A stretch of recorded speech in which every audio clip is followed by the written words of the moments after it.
ഇയാള് പറഞ്ഞു അയാളുടെ വായി വരെ മണിപ്പേഴ്സ് പോലെ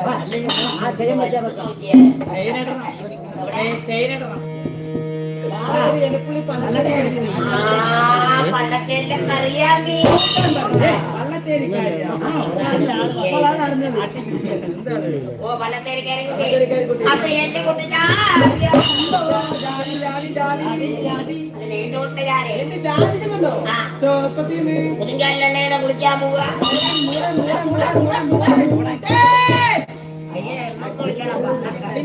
വെള്ളിയാഴ്ചയാണ് ഞാൻ ഉണ്ടായിട്ടുണ്ടാവും.